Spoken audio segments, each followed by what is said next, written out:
Okay, getting the audio straight here and it is good to go. Go.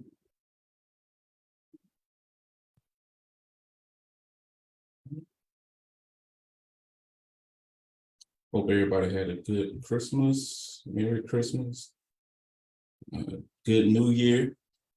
Hopefully the sound is up and working. Y'all doing all right?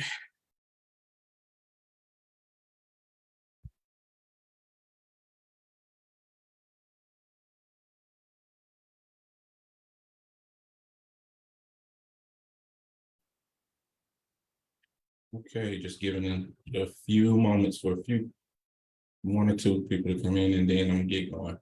Not gonna take up too much of your time, especially if folks are busy. I'll just talk out there. If nobody has nothing to say, that's all right. We'll do it anyway. So,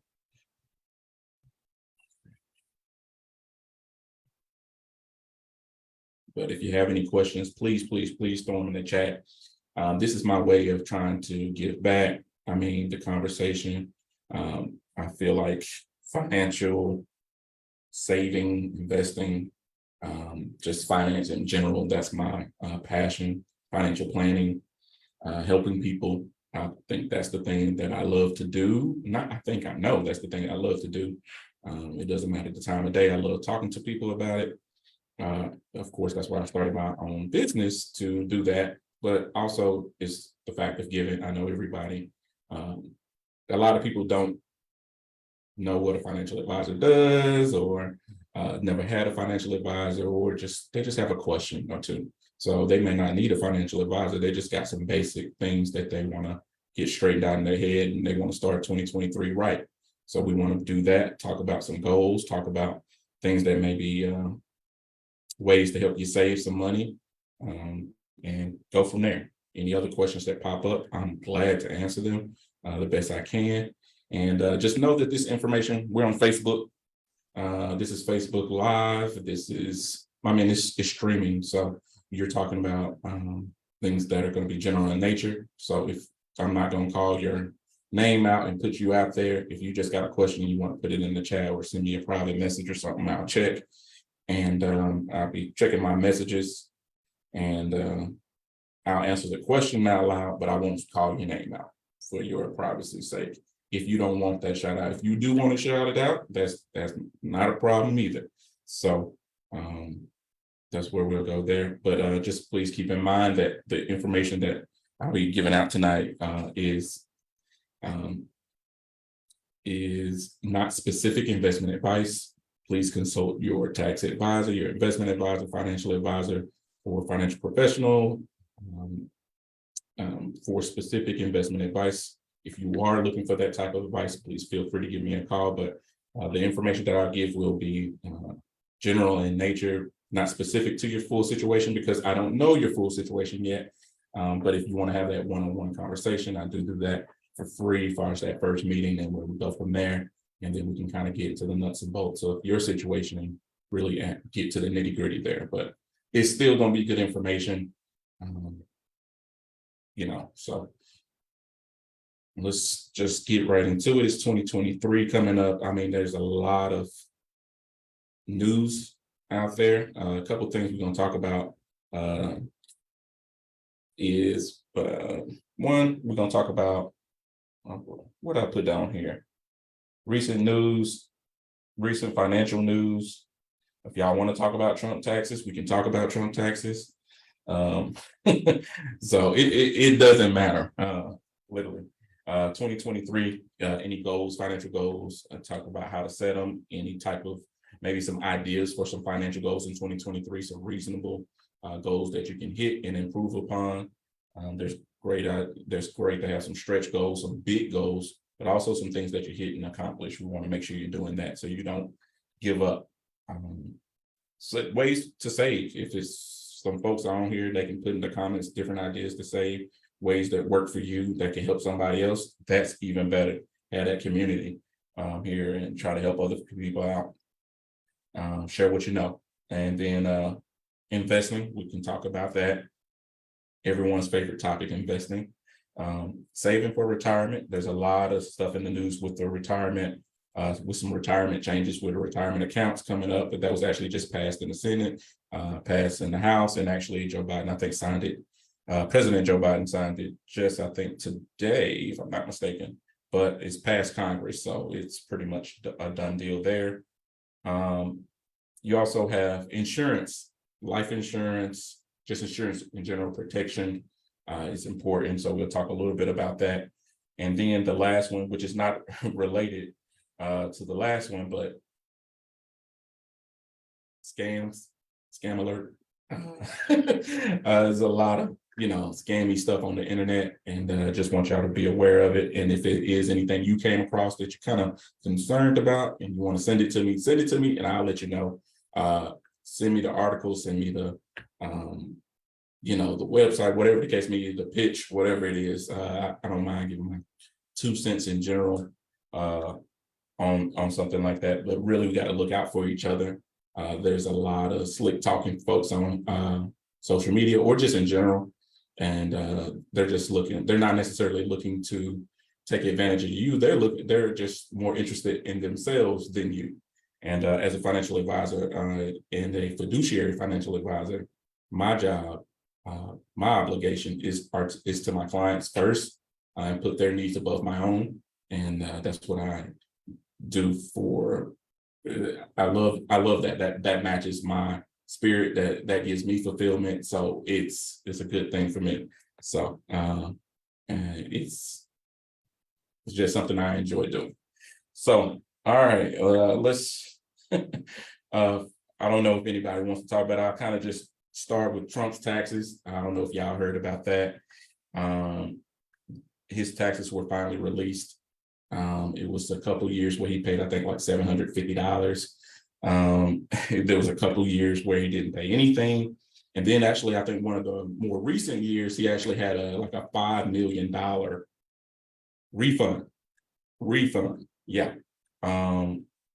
Whether you're a Republican, Democrat, Independent, whatever, I think this guy is going to be tied to taxes forever. He's going to be a case study. He'll have a case study in every financial tax class, whatever the case may be, because look, you'll have folks that say, hey man, as long as you don't break any laws, the stuff he's doing is legit, and that's it. That's called tax avoidance.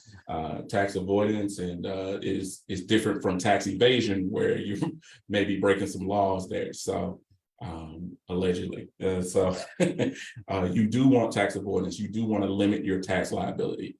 That is not a bad thing. I say don't hate on someone that is smart with the tax system, that actually does tax planning and actually strategizes and actually does things the legal way, and they do get those necessary deductions, as long as they're not fudging the numbers and exaggerating those numbers. You're within bounds. Again, this is not tax advice. I'm just speaking in general here, but look, most people, when you want to pay the government as little as possible, more money in your pocket. One of the best ways to do that is to be more knowledgeable about the tax code. So whether it's Trump or some other rich person that's made some smart tax moves, that's not necessarily a bad thing. If they're doing tax avoidance, reducing their tax liability, that's legit. The problem comes in is when these folks completely take advantage of the system, when they actually are doing tax evasion, when they're doing crooked things, when they're lying, cheating, misrepresenting things. That's where things get crazy, and people you have every right to be mad, upset, because those are tax dollars that they are taking advantage of Americans from. Those tax dollars could be going to a lot of other different things. So I feel you on that. Let me see if there's any comments or anything here, or any questions. I don't think I see any. Maybe I'm missing them, but let me double check. Oh, they are. Okay. Let me get into that. I can't see my comments.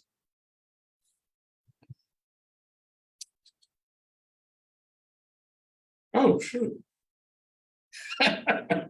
Right. Uh, yeah.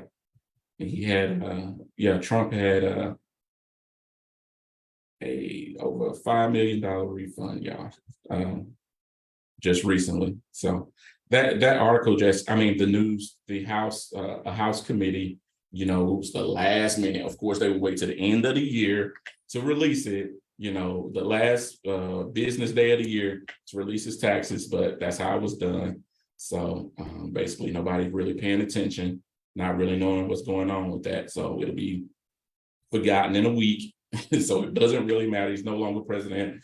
All kinds of things not being done right. But yeah, um, if you're if you are a business owner and like Trump, for example, and you are trying to have tax avoidance, reducing your tax liability, look, that's where the way you want to have tax avoidance and reducing your taxes, man, it's the prep. It's tax, it's prep versus planning. And what business owners, people that are starting to make some good income can really benefit from is tax planning.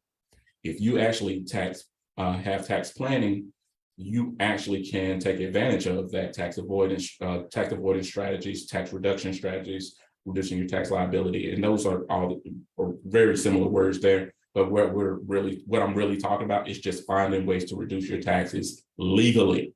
That's what I'm really trying to get to. So as far as if you're a business owner or you really want to look into hiring some type of professional to do tax planning with you, looking at the type of business that you have. Certain businesses actually have certain deductions that they can potentially take, whether that's real estate, whether that is just your business is in a certain sector where they have maybe some type of credits. Just an example, but for a while, Elon Musk, his company, for example, they have these, they've had tax credits and actually deductions because his company, Tesla, actually they have deductions because, hey, this is green energy. So they were taking advantage of tax savings in California for the people that could buy those cars were actually getting tax deductions. So that actually helped grow the company and actually help the company actually get more sales. But they also were taking advantage of, and they still are taking advantage of some tax reduction strategies that are currently in law for them right now that they're utilizing. For smaller businesses, really what we're talking about is tax planning. And this is for individuals too, married, single, head of household, tax planning. What I mean by tax planning is the difference between, so let me take a step back. The difference between tax planning and tax prep. Tax prep is just short for tax preparation. That's when you go to H&R Block. That's when you go to TurboTax, and it's 2023, and you file your 2022 taxes, and you get that done. That's tax preparation. You bring in all the stuff that happened that year, and you say, "Hey, Mr. Mrs. CPA, this is the stuff that happened. I kept track of it. I did everything I was supposed to do. Here's my information. Help me do my taxes because my taxes may be complicated because I'm a business owner." That's fine. They'll look through some of that stuff. That's fine. But that is basically just meeting the minimum obligation. You're just doing your taxes, which you have to do. You made income, you started a business, those things are reportable. You have to file those taxes and get those done. That's just doing what you're supposed to do. If there's some deductions you had, great. But the tax planning part, maybe you're actually taking a look at your income ahead of time. So going into 2023, your tax planning for 2023, you want to be looking at estimates of your income, how much you're going to be potentially making, and how much your taxes are going to be potentially going to be in 2023, not 2022. We're not looking backwards. Tax planning looks forward. Tax preparation looks backwards. So that may be an easy way for you to remember. Tax preparation looks backwards, 2022. Tax planning looks forward. So you want to kind of start getting an idea of what are those expenses, what are those things that your business needs. Those expenses are going to be deductions that you can potentially take that that are going to potentially help you. Things, maybe it's a vehicle that you're going to buy, and at the end of the year, famously Grant Cardone purchased a plane, a jet, at the end of the year to get a big tax deduction, and that was part of his business. And he said, "Hey, his tax people told him it was legit. It fit the needs of his business. He was able to report that, get the deduction for that, and those are ways where he had a high amount of income, was going to pay taxes on it, but he said, hey, I'm going to purchase this thing that's going to help my business grow, and I'm going to use that as a tax deduction. It was also good publicity for him and good marketing for him as well. So you may have, one of the easiest ways, just in general, with not getting into specifics, because we're on Facebook Live here, but one of the best ways to save money for tax planning is being prepared into near the end of the year. If it's 2022, if there were expenses, it's a little too late now, most likely, but looking at what you owe as far as taxes, and seeing, are there expenses that you legitimately need for your business that actually could help your business grow, and taking advantage of those. That's one way. Another way is the tried and true way of actually just saving for your retirement. If you're if you're a individually owned business, just one person is what I'm saying, sole proprietor, you could do something like, for example, a solo 401k. Saving for your retirement actually gets you a tax deduction. You're making income in your business, you're paying taxes on your business, just like if you were an employee. When you save in your workplace retirement plan, and it's a traditional 401k, for example, or traditional 403b, you actually get a tax deduction for putting that money in the retirement account. So if you're looking to lower your tax liability, one of the tried and true ways is actually just saving for retirement. So hope that one made sense for you. Yep. So just let me know if that's kind of is that the kind of stuff that's kind of, I don't know if I don't think a lot of people know the difference between tax planning and tax prep. That's one of those things that throws a lot of people off. So make sure in 2023 you have a conscious plan to have tax planning done in addition to tax preparation. Your tax preparation is going to be for 2022, but you want to have that conversation with that CPA, that financial advisor. The people on your money team. If you don't have a money team, get one. That can be a objective in 2023, is to get some financial professionals around you, or just some smart people in your circle that are willing to talk about money, tax saving tips, strategies, things of that nature. Get around those folks and have the conversation. It's good to be friends with them, but it's even better to have the conversations with them, and also consider doing business with them, especially those Black-owned businesses. Support them, and if you don't feel comfortable with one of those, that's okay too.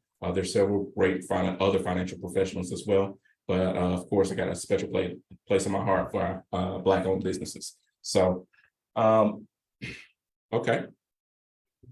Let's see what else is out there. Let's see if I can see anything else. Okay. Let's see what else is out there.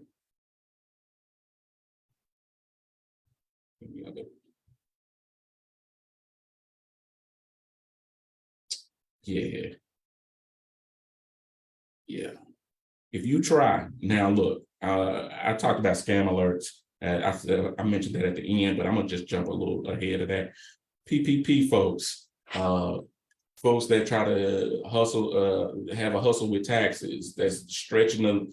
They really got only one kid, but on their taxes, somehow they got four. I wouldn't play with that. I'm just like, hey, my friend has never got caught. I don't want to be the one that do. Murphy's Law in that situation, what can go wrong will go wrong. So I don't play those type of risks there. Yes, the feds will get you. I feel anybody that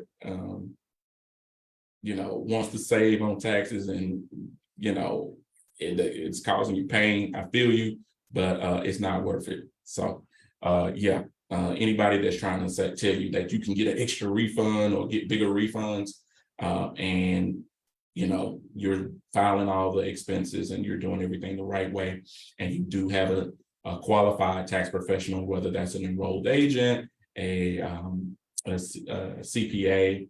They don't necessarily have to be a CPA, but they can be just a tax professional. Those individuals that actually that are knowledgeable, licensed, and you can actually vet that information. If it sounds funny, verify it, check it with somebody else, or just ask them to show you the proof, actually show where that information is. So there's a lot of stuff around TI, actually your tax identification numbers. Be careful with that stuff. Like if someone's telling you, hey, you can wipe out all your credit or wipe out your taxes the back taxes you owe by changing your social security number and stuff like that. There's stuff out there like that. Trust me, if you haven't heard of it, you might, if you start going down the road of looking to save on your taxes and actually do proper tax deductions and start doing research on this stuff. So you might get approached with that kind of stuff. Be careful is what I'm saying. While we're on the topic, just want to bring that one up. Okay. Another thing is the tax bill. I don't know if you heard about that. Right before Christmas, the Senate passed. The Senate and the House, I think a little bit after Christmas, I'm not sure.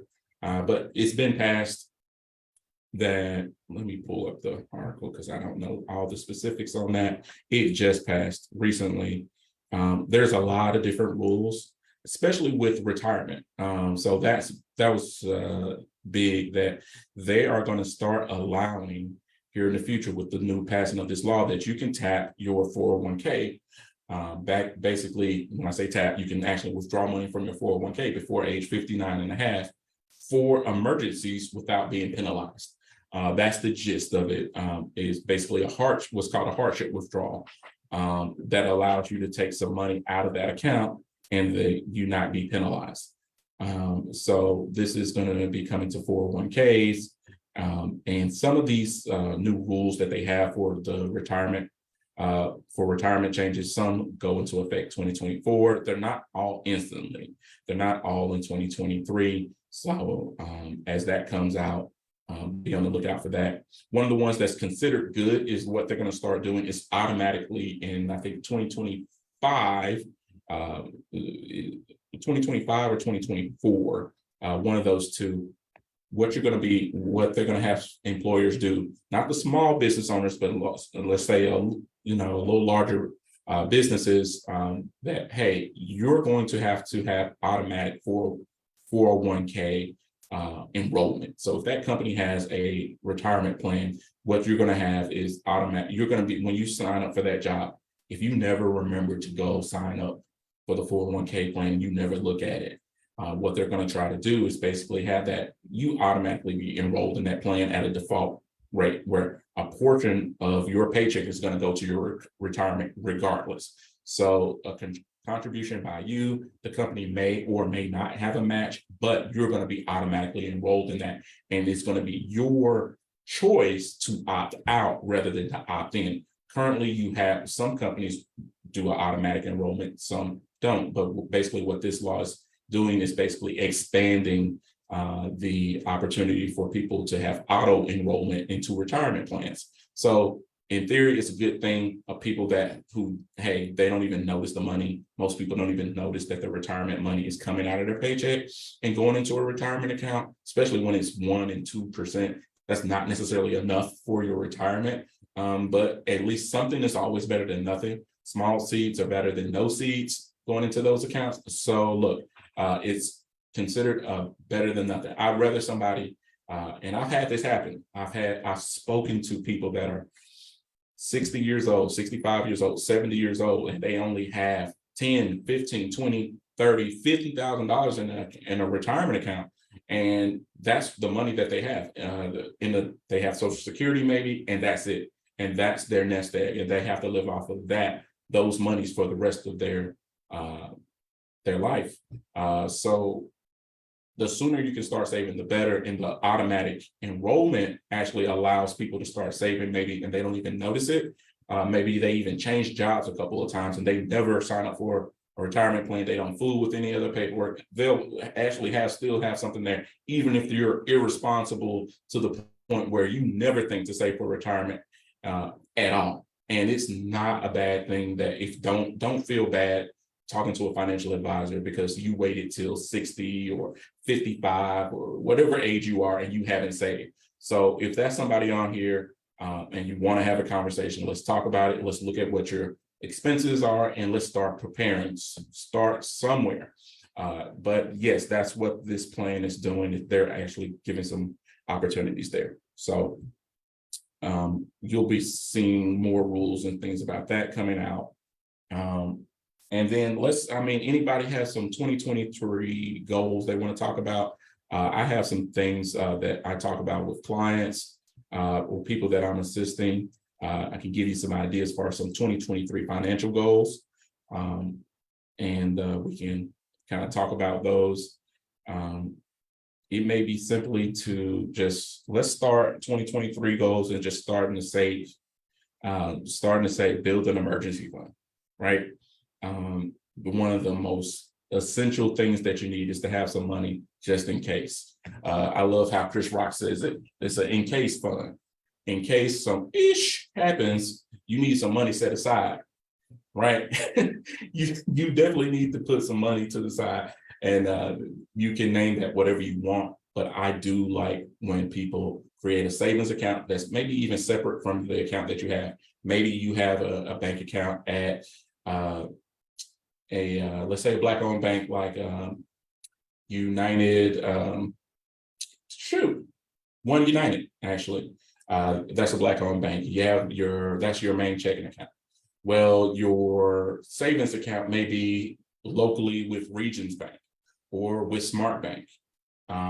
There's a lot of different institutions, but you can separate that emergency savings from your normal checking so you don't have that temptation of actually dipping into that money. So just having separate bank accounts is an idea for you to consider in 2023 of actually opening up a new bank account where the emergency savings is going to go and start putting that money over there. A lot of people are like, I already do that. Well, great. Another thing that you can do is name that account. Actually go in there, and instead of that being savings 123, as far as the last 4 digits of the number that they're showing you on your phone or on the actual website, rename it to that goal that you may have or that emergency account that you're really saving for. So if that's the old shoot fund and that gives you a little giggle, or that gives you some energy to remember or to push yourself to put money in that account, name it whatever you want to. Name it, claim it, put the money in, get it done. It's really that simple. But if you need some help doing that stuff, that's where financial professionals can help you. But you can do this on your own, some of this stuff, but some stuff you're just not comfortable with doing it. You've never done it before. That's okay too. But something like this, everyone needs a bank account. I've told people before, I've said this in seminars, that look, when I was in Nashville, when I was at my early years at TSU, I worked at a hotel next door to a liquor store, and I got the paper check, and they would give me the paper check, and dummy over here didn't think to put that money directly in the bank account and didn't do direct deposit for a little while, and for a couple of checks, maybe more, where I just went over next door to the liquor store and cashed my check.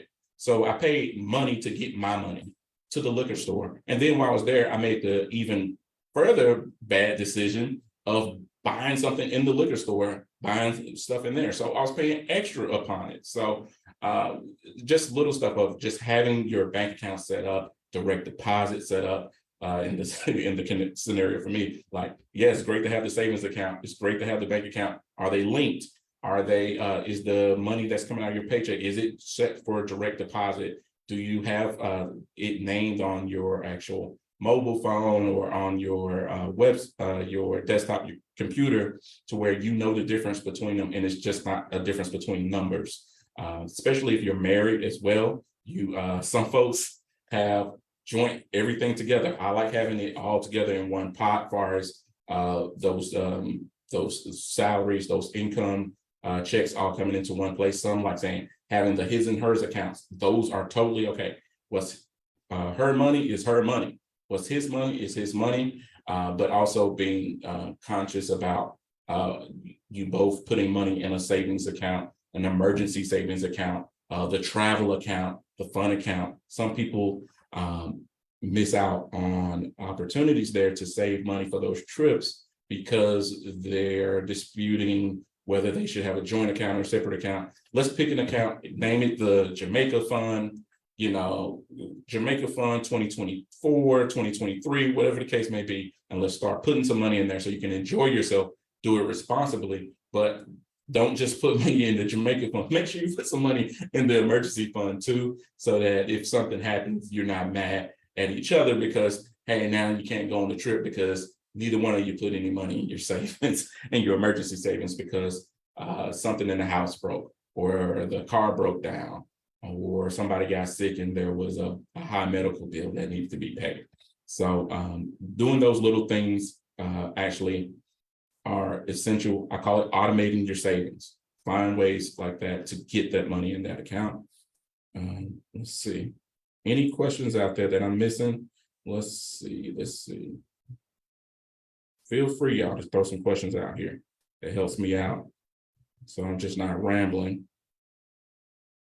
Let's see.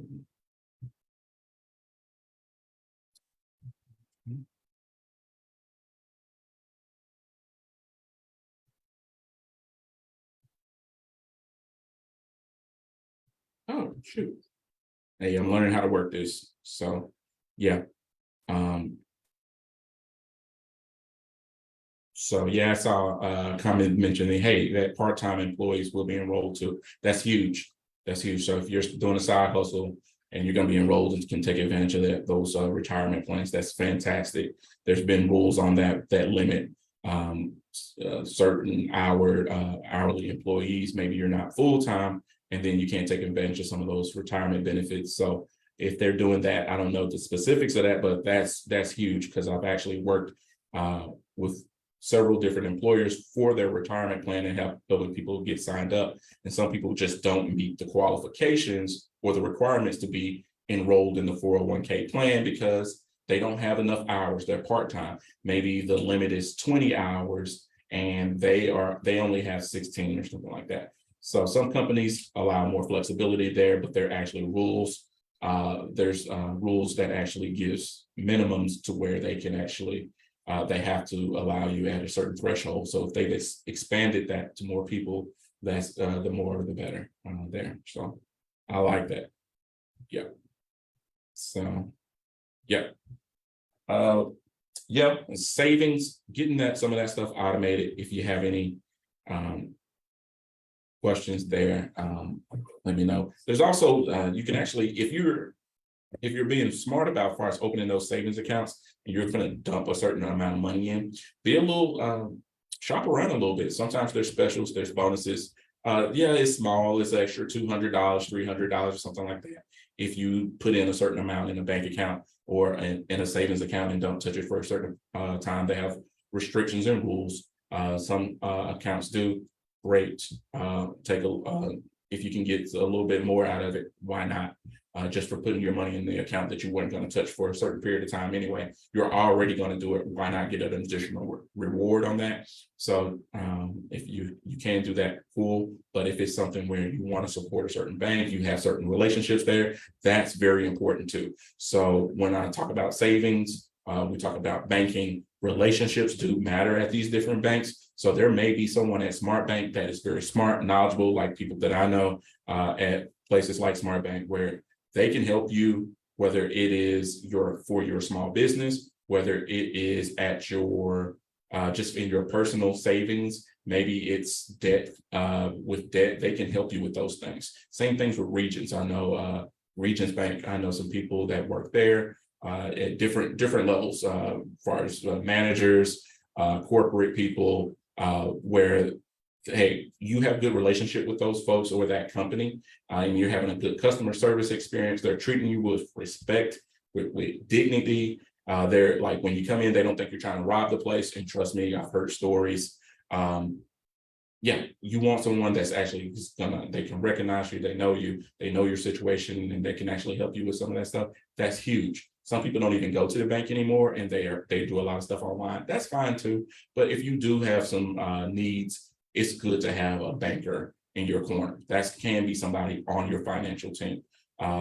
Tennessee Valley Credit Union locally here in Chattanooga is huge. They do some wonderful things for small businesses. They actually have these small business grants that they do, and they are expanding the grants that they offer across the state of Tennessee. So really check them out because that's not whether you're a client with them or not. That's just something that they offer small businesses in the Chattanooga, Tennessee area.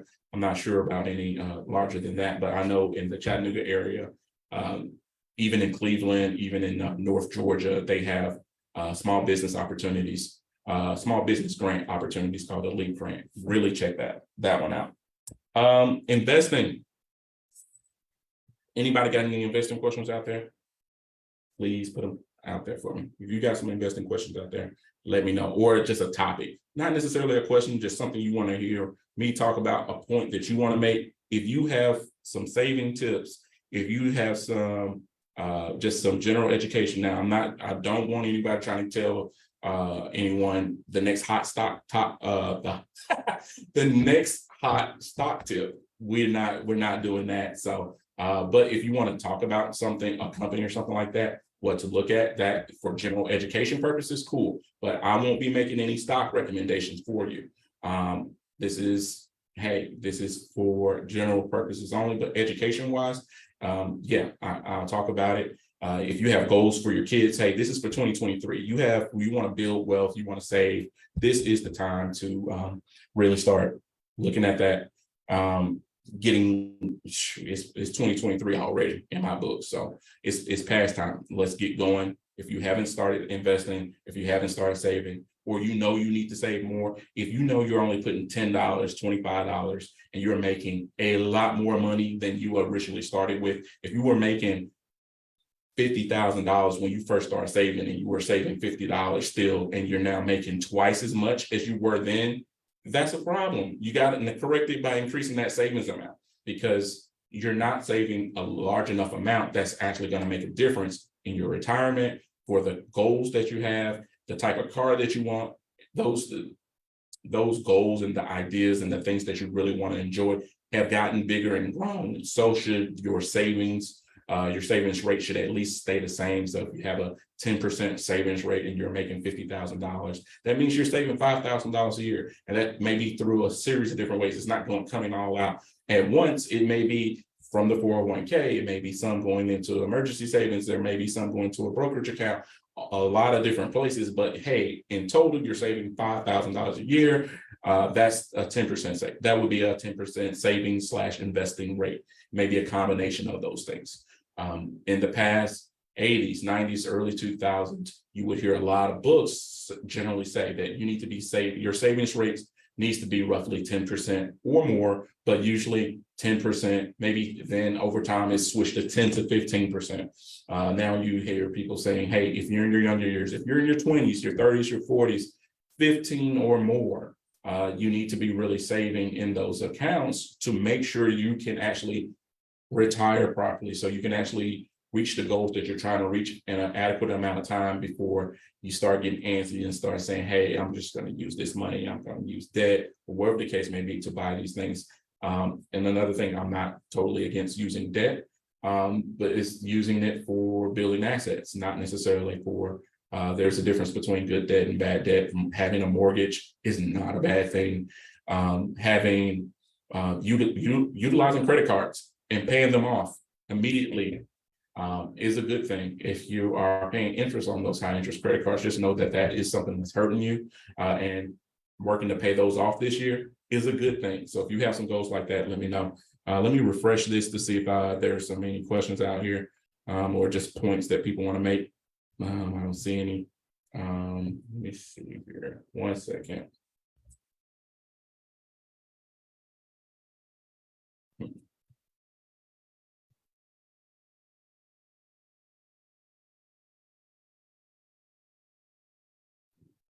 Okay.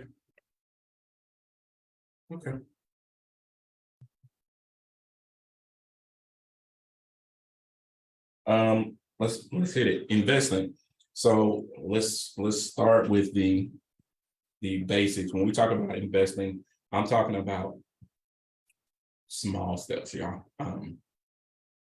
If you got something, when you make money from work, your business, whatever the case may be, just like you would tell the same stuff we tell kids is the same stuff we kind of do ourselves. Hey, save some, enjoy some, invest some. And investing some is putting it toward the long term. The savings may be short to midterm. That means it may be a travel goal. It may be just an expensive purchase that you're really going to enjoy, or it may be for an emergency fund. And then the fun stuff, maybe just going out to eat or something like that, something that's going to give you that enjoyment right now. Yeah, that's, but if you're putting all, what ends up happening is a lot of people, everybody wants enjoyment, they want fun, and you want it now, and that's okay. You're enjoying life, it's yours, you spend it, right? The problem with that is when you keep doing that and you're currently worried about the present, who's taking care of your future? Because there's no one else that's going to save for you and actually take care of you. There's no like, for education, they have student loans, which are not necessarily recommended for your education. There's not a retirement loan program for people who didn't save for retirement, or who didn't save enough to buy their dream car, and now they're gonna overextend and pay $1,000 a month for a car, or whatever the case may be, a little too soon. And it happens. It's not the end of the world, but avoiding some of those hard lessons can be beneficial. Why make the same mistakes everybody else made if you can learn from them without doing them? That's how I think about it there. But with investing, start by if you have the easiest way to do this, the statistics show, especially for African Americans, minorities, women, the way that a lot of people get started saving is saving in their workplace retirement plan. So when your kid, for example, starts working at that job, and maybe it's a big company, maybe it's Walmart or McDonald's, I don't know, wherever they're working, if they have a workplace retirement plan, hey, in the future, they're going to have these automatic savings plans where they're going to automatically be enrolled. But until then, really start having the conversation with them about putting something for enjoying some of their money now, enjoying some of their later, enjoying some of their money soon, and then enjoying a lot of their money later. And by doing that, putting some money in all three of these buckets, and some now, some soon, some later, you can really get through to them. But you can also do that for yourself. That retirement, that later bucket is for retirement, and just saying, hey, if that company is doing a match, you're not making any money you don't have that many expenses, I should say. When you're younger, you don't have that many responsibilities. Start putting money in that 401k. If you can get up to the match, at least try to get that. Go ahead. That's free money, that match, whether they're matching at 100%, 25%, 50%. The money that you put in, if you're putting in 100 and they're putting in 50, why would you not do that? And if you're not doing up to the match, which a lot of people are not doing, there is free money that you're passing up. So if the company matches 3% and you're only doing 2% because you were auto enrolled at 2%, it's up to you to go in there and change that to make that 3%. And if you don't do it or don't know your retirement specifics, that's something that you can get some help with. You can talk to HR about it. You don't feel comfortable with HR, or you feel like they don't know or not helpful, you can talk to a professional. They can help you out with some of this stuff and help you better understand your retirement plan. All retirement plans aren't created equal. Some don't have great options. Some are very expensive. Some are fantastic, and some of the best ways to save. But that is statistically speaking, investing starts a lot in that 401k retirement plan. Some people ask about individual stocks. Should I invest in individual stocks? It's a preference type of thing. But for most people, I would say in general, it's not a great idea. Why? Because you don't have the time, you don't have interest. You're just not interested in watching those individual stocks and doing the type of rigor, the type of research that it's going to take to successfully do that. And you could actually be a lot more successful instead of being a stock picker or investing in a cryptocurrency by just investing in the overall market or in a diversified fund, some type of mutual fund or exchange traded fund, commonly called the ETF. These are in workplace retirement plans. These are in what's called, these are available in IRAs. These are available in normal workplace accounts. Getting something in these accounts that are already diversified. They already have some of the companies that you like. You like Apple, you like Netflix, and on and on and on. Great. Instead of buying just that one company, how about buying a slew of them in one mutual fund that actually encompasses, say, for example, the S&P 500, the mid caps companies, so those medium-sized companies and small cap companies. So you have a mixture. We call this asset allocation, to where not only do you have just large, big companies, but you have the smaller companies, the medium-sized companies, not just the companies that you hear about on CNBC or Fox News or Market Watch or Yahoo Finance, on and on and on. Those companies that are constantly in the news that because they have a celebrity CEO, but some of those lesser-known companies that are making bank and that are growing because you just don't hear about them. You're not going to know about them because they just do what they have to do. They generate their money. They take good care of their customers, and that's it. They're not being flashy. They just build their business, and whatever for the ups and downs of the economy, they're able to maneuver them. You don't have to go looking for a needle in a haystack. How about owning the entire market, or having a broad diversification of different stocks and bonds and cash and treasuries, that you don't have to worry about these individual things. You do not have to know this stuff. There's nothing wrong with hiring a professional. Why not? You don't try to fly the plane. Hey, I know a lot of people are mad at Southwest right now, but you weren't trying to fly the plane in that weather. It's certain things that you got to realize that that's not your thing. You don't have the time. You don't have.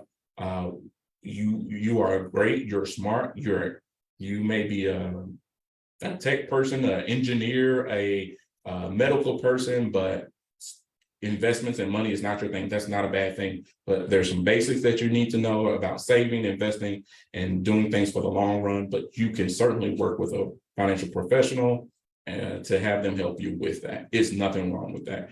For most people, even kids, owning, instead of just an individual stock, having them own a broad investment fund, mutual fund, or something of that nature is huge for them, because then they're not worried about stock picking in their later years. Because if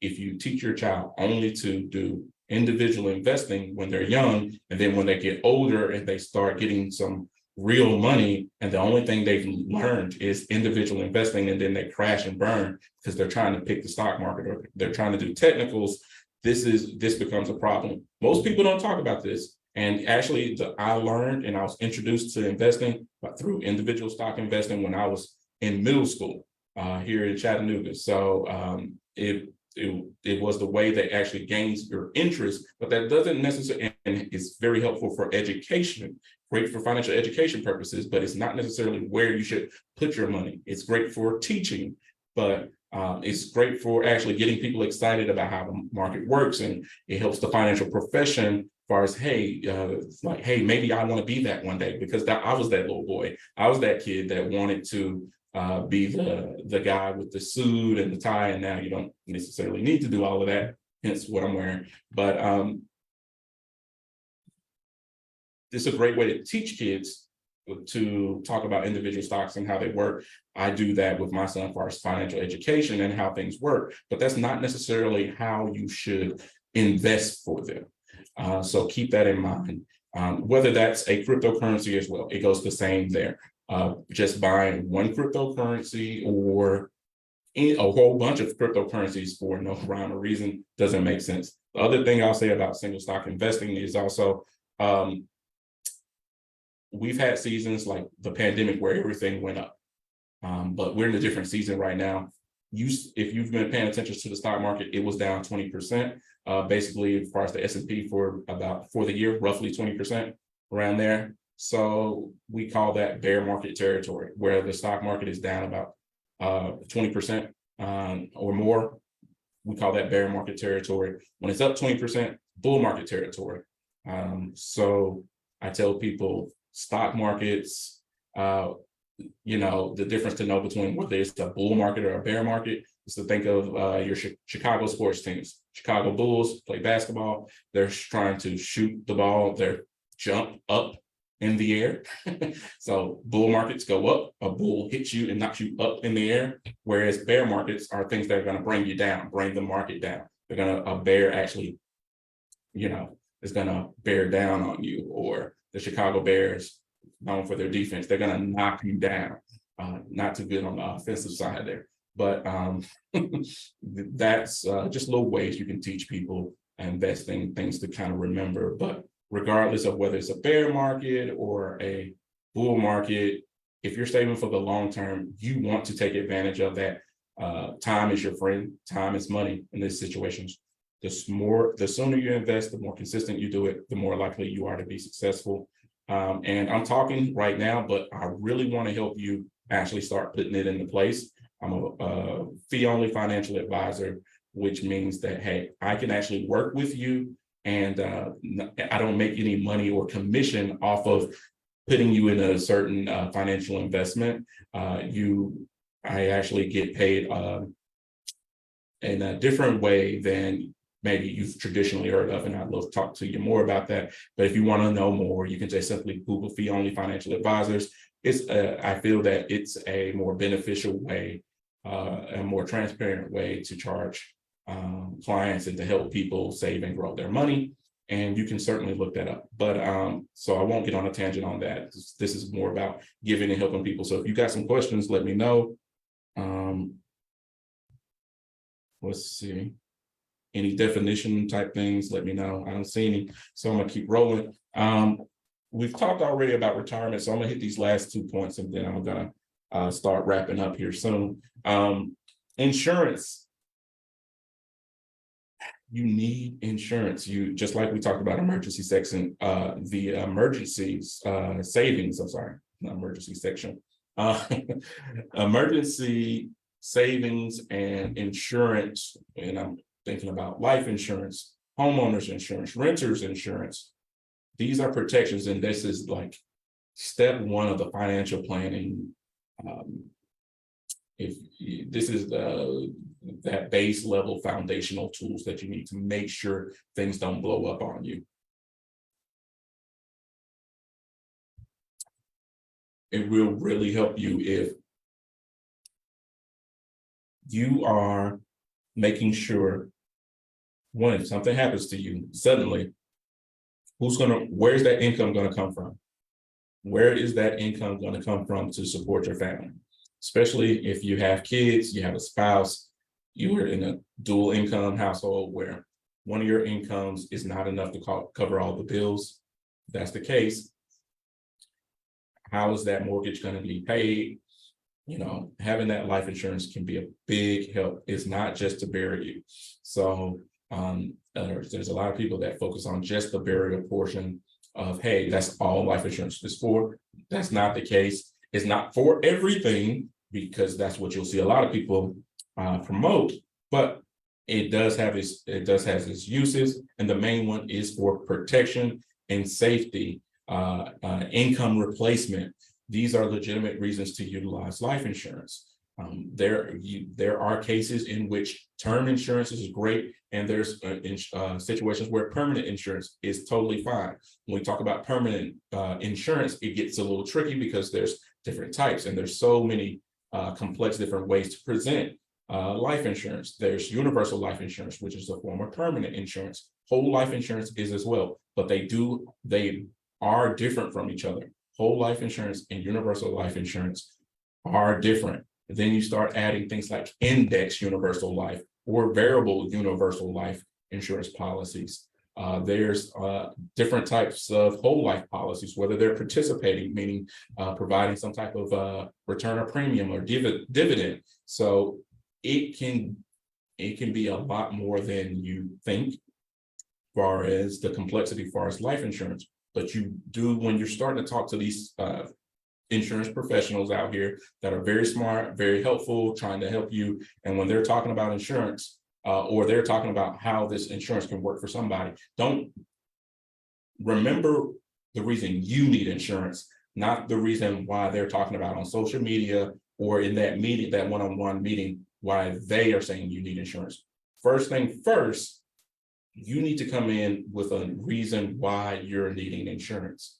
You do not need to think that you know everything by any means. I'm not saying that. You need to be open and be able to listen to that professional. Why hire a professional if you're not going to listen to them? Not a good idea. That's a waste of money. So you do need to be able to be willing to listen and be open to that.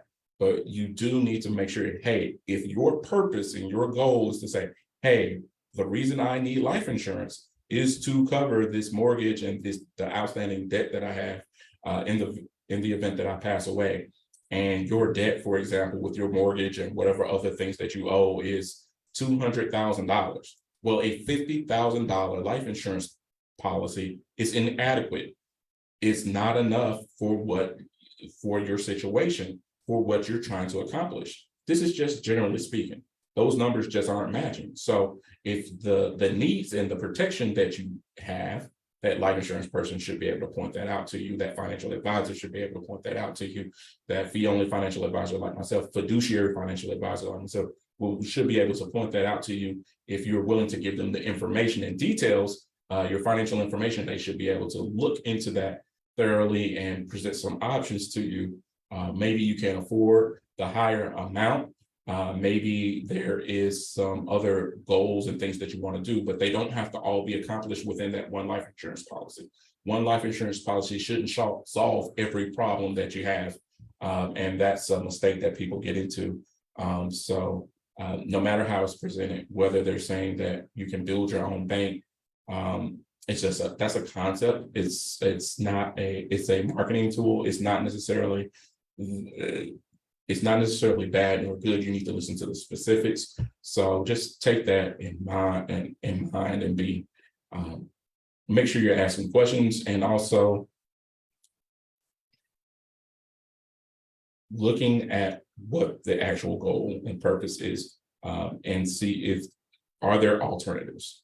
If you want to build and invest and save money, there's other vehicles where you can do that for a lot cheaper than necessarily using life insurance to do it. Can that be in addition to what you're already doing? Yes.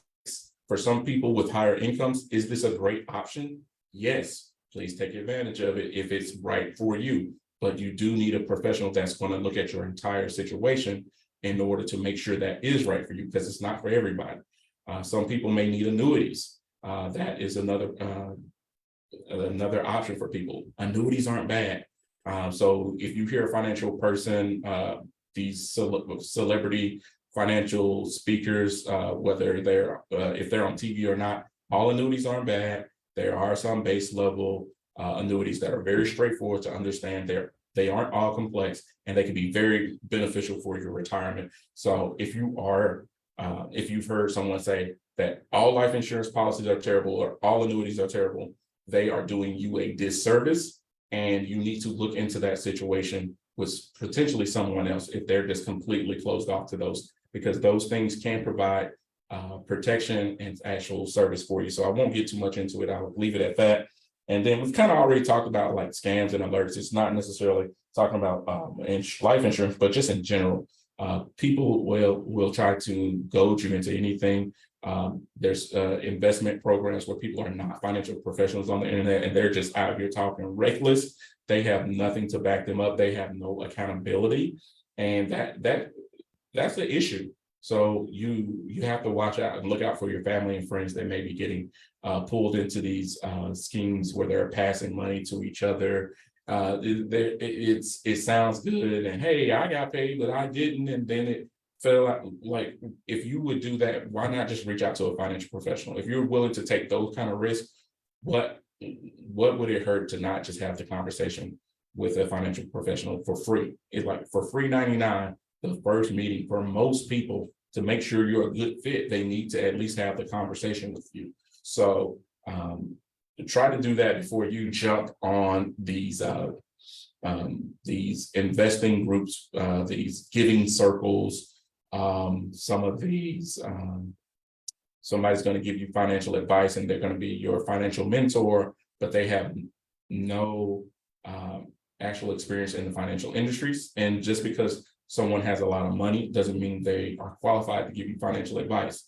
Because Elon Musk is recommending a certain cryptocurrency doesn't mean that that's great financial advice.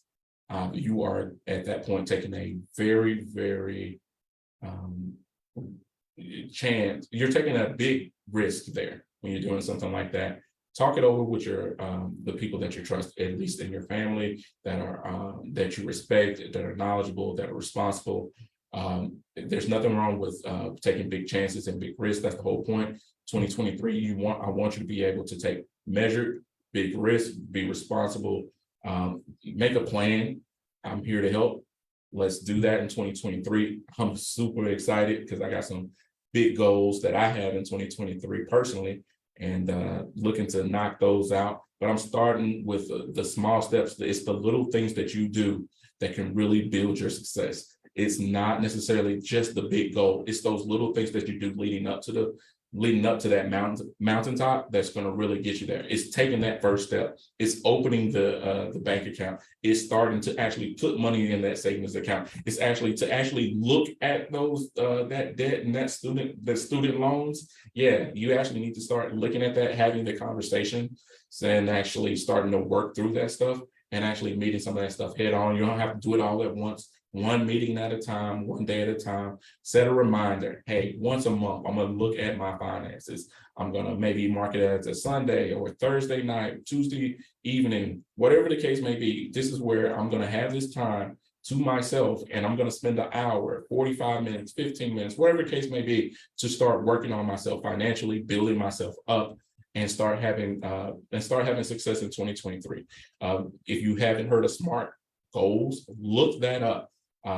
It's basically where you're having goals that are specific, they're measurable, they are achievable, they are what I'm forgetting that are actual reliable, or you'll have to check that one, but and also time sensitive and time bound. So having goals that actually are very specific, drawn out, and then after you have the goal that you have, what are the smaller steps that you can take? How can you break that down? Well, if that goal you want to achieve in 90 days, well, what can you do in the 60 days leading up to that? And leading up to that 60 days, what can you do in 30 days? What can you do this week? What can you do tomorrow? In fact, what can you do tonight that can actually help yourself financially, professionally, make yourself more income, help your family, whatever the case may be? What can you do? It's that those little things. It may be just picking up the phone, making that sales call, or actually starting to apply for those new careers, actually starting that education program, reaching out to people, applying for that, start actually registering your business legit, actually going legit and actually filing that business so that you can get those tax deductions that we were talking about earlier tonight, that a lot of people hate on, business people, tax people, people that actually practice smart tax avoidance. Hey, you can take advantage of that. Be smart in 2023. Do tax planning, not just tax preparation. Get your tax prepared and filed and done. That's great. But also have some tax planning done where you can actually save on your taxes, have a strategy, whether that's going to be saving for retirement, monitoring those business expenses, monitoring that income, looking for potential ways to save money, looking for business grant ideas, looking for ways to help yourself. I'm just wrapping things up. As you see, I'm doing an overview to kind of see if there's anything else out there If not, y'all, it's been a pleasure. I appreciate the time. I appreciate the y'all just being here with me, checking back in, whether y'all check out this later tonight or 2 days from now, a week from now. Just know that, hey, you can do it. That you have, I know a lot of people have a lot of difficult situations. It's not the same for everybody. You have a mountain of debt, or you have a mountain to climb for reaching that retirement goal. You have a mountain to climb for that business. There's a lot of challenges going on with your personal life, your business life, whatever the case may be. Well, I'm here to just let you know, hey, it's not just a mountain, it's a movement, it's the small steps. Your climb can start here with me, with Mountaintop Wealth. I'm glad to sit down and have a one-on-one conversation with you. My website is mountaintopwealth.com. You click that contact button, you can schedule a meeting with me, or you can just reach out to me on Facebook, on this business page. I'll get with you and we'll link up, we'll figure something out, whether that's a phone conversation, a Zoom meeting, whatever the case may be, or if you're locally in the Metro Chattanooga, Nashville area, whatever the case may be, if you're in one of those, we can maybe link up in person and do some business together and help each other grow. So shout out to all the Black businesses out there, the woman-owned businesses out there, minority-owned businesses out there, the people that's just trying to do better for yourself, no matter your color, no matter your background, men, women, just more power to you in 2023. Wishing y'all all the best. Take care.